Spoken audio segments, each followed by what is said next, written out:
লোকসভা ভোটের মুখে গ্রেপ্তার আপ তথা দিল্লির মুখ্যমন্ত্রী অরবিন্দ কেজরিওয়াল। আবগারি দুর্নীতি মামলায় বৃহস্পতিবার প্রায় 2 ঘণ্টা ধরে জিজ্ঞাসাবাদের পর তাকে গ্রেপ্তার করেছে ইডি।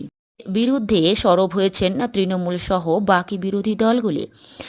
সুকান্ত বলেন, আবগারি দুর্নীতি মামলায় আগেই দিল্লির উপমুখ্যমন্ত্রী গ্রেপ্তার হয়েছেন। দুদিন আগে ভারতের রাষ্ট্র সমিতির নেত্রী তথা তেলেঙ্গানার প্রাক্তন মুখ্যমন্ত্রী কে চন্দ্রশেখর রাওর কন্যা ও কবিতাকে গ্রেপ্তার করা হয়েছে। তখনই বোঝা যাচ্ছিল এবারে কেজরিওয়ালের দিকে যাচ্ছে ইডি।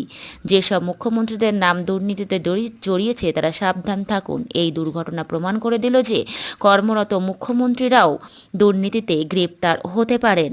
তিনি আরও বলেন, আমার মনে হচ্ছে বাংলার মুখ্যমন্ত্রী ও তার ভাইপোর ভাগ্য ভালো যে তারা এখনও জেলের বাইরে রয়েছেন। ওদের ভাগ্য ভালো বলতে হবে। সুকান্ত মজুমদারের মন্তব্য, যতই করো কান্নাকাটি, মাফলারের পর হাওয়ায় চটি।